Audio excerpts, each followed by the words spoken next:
L'infrastructure AWS dans le monde. Salut, je suis Thierry de l'Informatique sans complexe et ensemble nous allons voir comment AWS est accessible efficacement depuis le monde entier. Mais tout d'abord, si tu aimes mes vidéos, n'oublie pas de t'abonner et d'activer les notifications. Et regarde dans les commentaires, tu trouveras un lien pour recevoir mon guide des 5 raisons d'adopter le cloud computing. Tu t'en doutes, le service AWS est disponible dans le monde entier. Mais pour que ce service soit le plus efficace possible, il est composé de nombreuses portes d'entrée. Pourquoi ? Pour éviter les latences dues au réseau. Et oui, plus la distance est grande entre deux machines qui communiquent en réseau, plus le temps de latence est grand. C'est le fameux ping, tant surveillé par les gamers.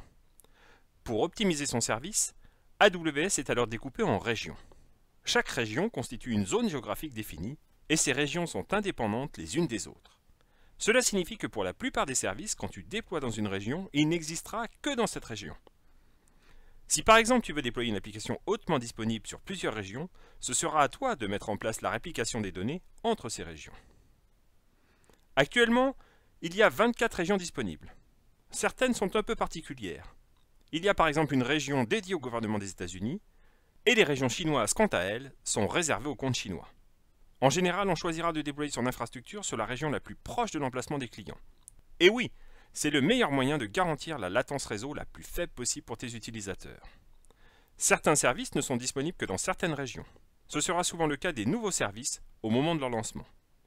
D'autres services ne dépendent pas du tout des régions et sont globaux. Par exemple, quand tu crées un utilisateur pour te connecter à ton cloud, il existera dans toutes les régions. Chaque région AWS est composée de plusieurs zones de disponibilité. On parlera souvent de AZ, Availability Zone en anglais. Une zone de disponibilité, ça correspond plus ou moins à un centre de données. Chaque zone de disponibilité dispose d'alimentation et de connexions réseau redondantes au sein de la région. Les zones de disponibilité sont reliées entre elles par des liaisons à haut débit et à faible latence. Ça permet une réplication des données entre les zones et c'est ainsi que tu peux assurer une plus grande disponibilité de ton service. Imagine par exemple que tu disposes d'une application qui fonctionne sur une instance EC2. Pour assurer une haute disponibilité de ton service, tu vas déployer ton application sur 2 instances. Et tu vas ajouter un équilibreur de charge, service fourni par AWS, en frontal pour permettre à tes clients de se connecter. Imagine maintenant que les 2 instances fonctionnent sur la même zone de disponibilité.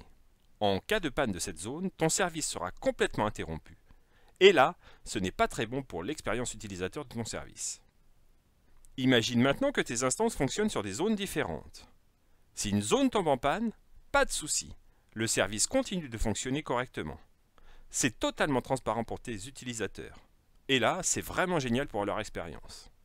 Tu le vois, il est important d'étudier finement ton architecture avant tout déploiement. Tu commenceras par choisir ta région, le plus souvent en fonction des clients finaux de l'application, et ensuite tu choisis si tu vas déployer sur une ou plusieurs zones, suivant le niveau de disponibilité que tu souhaites offrir à tes clients. Voilà, tu en sais un peu plus sur l'infrastructure AWS dans le monde. N'hésite pas à partager tes connaissances et à me faire tes retours dans les commentaires. Et à très vite pour une nouvelle vidéo sur une question informatique en moins de 3 minutes.